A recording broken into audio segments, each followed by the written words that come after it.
ನಮಸ್ಕಾರ ಸ್ನೇಹಿತರೆ. 800 ವರ್ಷ ಇತಿಹಾಸ ಹೊಂದಿರುವ ಬಪ್ಪನಾಡು ದುರ್ಗಾ ಪರಮೇಶ್ವರಿ ದೇವಸ್ಥಾನ ಕರ್ನಾಟಕ ರಾಜ್ಯದ ಮೂಲ್ಕಿಯ ಶಾಂಭವಿ ನದಿ ದಡದಲ್ಲಿದೆ.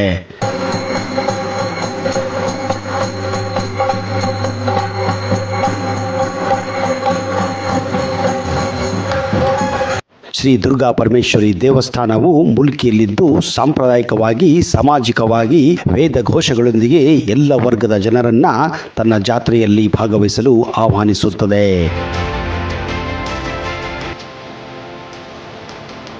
ರಥವನ್ನು ಮಗವೀರರು ಅಲಂಕರಿಸಿದರೆ, ಕೊರಗರ ಕೋಲು ಕುಣಿತ, ಬ್ರಾಹ್ಮಣರ ವೇದ ಘೋಷಗಳಿಂದ ಮತ್ತು ಅಗಾಮ ಜೈನರು ಕೂಡ ಈ ಜಾತ್ರೆಯಲ್ಲಿ ಭಾಗವಹಿಸುತ್ತಾರೆ.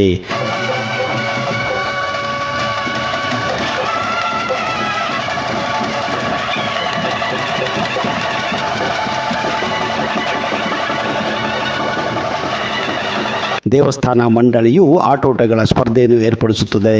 ಅವುಗಳಲ್ಲಿ ಮುಖ್ಯವಾಗಿ ಹಗ್ಗದ ಓಟ, ತುಳಿದಾಟ ಮುಂತಾದವು.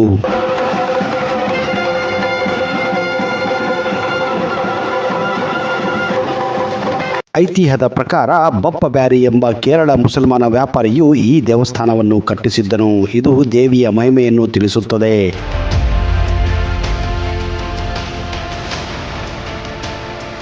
ಮುಲ್ಕಿ ನದಿಯ ಪ್ರವಾಹದಲ್ಲಿ ದೇವಸ್ಥಾನವು ನಶಿಸಿ ಹೋಗಿತ್ತು. ಆದರೆ 5 ಲಿಂಗಗಳ ಪೀಠಕ್ಕೆ ಯಾವುದೇ ಹಾನಿಯಾಗಿರಲಿಲ್ಲ. ಒಂದು ದಿನ ಬಪ್ಪ ಬ್ಯಾರಿ ಹಡಗು ಈ ಕಲ್ಲುಗಳಿಗೆ ಡಿಕ್ಕಿ ಹೊಡೆಯುತ್ತದೆ. ಆಗ ಅವನಿಗೆ ದುರ್ಗಾ ಪರಮೇಶ್ವರಿಯು ಕನಸಿನಲ್ಲಿ ಬಂದು ಆ ಲಿಂಗಗಳಿಗೆ ದೇವಸ್ಥಾನವನ್ನು ಕಟ್ಟಲು ಹೇಳಿದ್ದನು ಎಂದು ಐತಿಹ್ಯ ಸಾರುತ್ತದೆ. ಆದ್ದರಿಂದಲೇ ಆ ಸ್ಥಳವನ್ನು ಬಪ್ಪ ಎಂದು ಕೂಡ ಕರೆಯಲಾಗುತ್ತದೆ.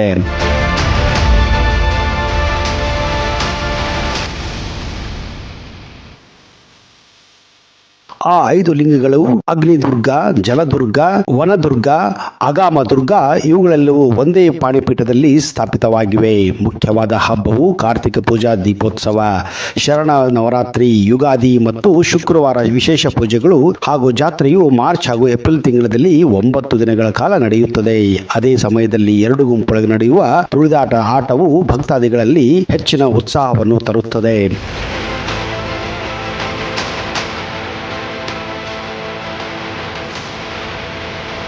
ಈ ದೇವಸ್ಥಾನವು 5 ರಥಗಳನ್ನು ಹೊಂದಿದೆ ಮತ್ತು ಬ್ರಹ್ಮರಥವು ತುಂಬಾ ಎತ್ತರ ಮತ್ತು ಗಟ್ಟಿಯಾಗಿರುತ್ತದೆ. ಬಪ್ಪ ಬ್ಯಾರಿ ಮನೆತನದವರು ಉತ್ಸವದಲ್ಲಿ ಪ್ರಸಾದವನ್ನು ಕೂಡ ಹಂಚುತ್ತಾರೆ.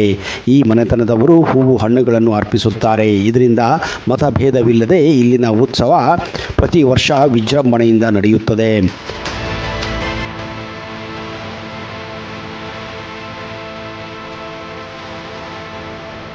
ಅಂದಹಾಗೆ ಬಪ್ಪ ದುರ್ಗಾ ಪರಮೇಶ್ವರಿ ದೇವಸ್ಥಾನ ಮಂಗಳೂರಿನ ಉತ್ತರಕ್ಕೆ ಸುಮಾರು 30 ಕಿಲೋಮೀಟರ್ ದೂರದಲ್ಲಿದೆ. ಇದರ ಮುಖ್ಯ ದೇವತೆಯೇ ದುರ್ಗಾ ಪರಮೇಶ್ವರಿ ದೇವತೆಯಾಗಿದ್ದು, ಇಲ್ಲಿ ವಿಶೇಷವಾಗಿ ಲಿಂಗ ರೂಪದಲ್ಲಿ ಪೂಜಿಸಲಾಗುತ್ತದೆ. ತುಳುವರಿಂದ ಉಳ್ತಾಳಿ ಎಂಬ ಕರೆಯಲ್ಪಡುವ ಈ ದೇವತೆ ಎಲ್ಲ ಜನಾಂಗ ಮತ್ತು ಜಾತಿಗಳಿಂದ ಆರಾಧಿಸಲ್ಪಡುತ್ತಾಳೆ. ದಂತಕಥೆಗಳ ಪ್ರಕಾರ ಬ್ರಹ್ಮದೇವರಿಂದ ವರವನ್ನು ಪಡೆದಂತಹ ದುರ್ಗಾಸುರ ಎನ್ನುವ ಅಸುರನು ದೇವತೆಗಳ ಮೇಲೆ ಯುದ್ಧ ಮಾಡಿ ವಿಜಯನಾಗುತ್ತಾನೆ. ಇದನ್ನು ಕಂಡು ದೇವತೆಗಳೆಲ್ಲ ಕಂಗಾಲಾಗುತ್ತಾರೆ.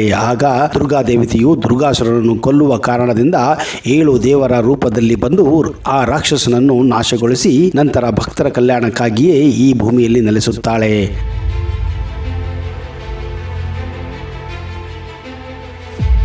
ಹೀಗೆ ಮುಲ್ಕಿಯಲ್ಲಿ ದುರ್ಗಾ ಪರಮೇಶ್ವರಿಯು ನೆಲೆಸಿರುವ ಐತಿಹ್ಯ ಇದೆ. ದುರ್ಗಾದೇವಿ ಮತ್ತು ಅವಳ ಸೋದರಿಯರು ಒಟ್ಟಾಗಿ ಸಪ್ತದುರ್ಗಾ ಎಂದು ಕರೆಯಲ್ಪಡುತ್ತಾರೆ ಮತ್ತು ತಮ್ಮ ಸ್ವರ್ಗೀಯ ವಾಸಸ್ಥಾನವನ್ನು ಬಿಟ್ಟು ದುರ್ಗಾ ಪರಮೇಶ್ವರಿಯು ಮುಲ್ಕಿಯ ಬಳಿ ನೆಲೆಸಿದ್ದಾಳೆ.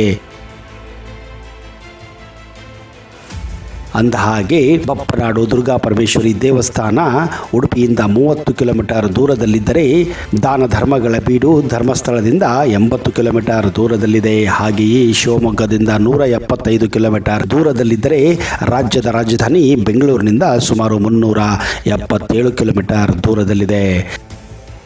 ಸ್ನೇಹಿತರೆ, ಒಂದು ವೇಳೆ ನೀವು ಮಂಗಳೂರು, ಧರ್ಮಸ್ಥಳ, ಕುಕ್ಕೆ ಸುಬ್ರಹ್ಮಣ್ಯ, ಉಡುಪಿಗೆ ಹೋದರೆ ತಪ್ಪದೇ ಬಪ್ಪನಾಡು ದುರ್ಗಾ ಪರಮೇಶ್ವರಿ ದೇವಸ್ಥಾನಕ್ಕೆ ಭೇಟಿ ಕೊಡಿ. ಆ ದುರ್ಗಾ ದೇವಿಯ ಆಶೀರ್ವಾದ ನಿಮ್ಮ ಮೇಲೆ ಸದಾ ಇರಲಿ ಎಂದು ನಾವು ಕೂಡ ಹಾರೈಸುತ್ತೇವೆ. ಅಲ್ಲಿಯವರೆಗೆ Jai Hind, Jai Karnataka, and you better take care.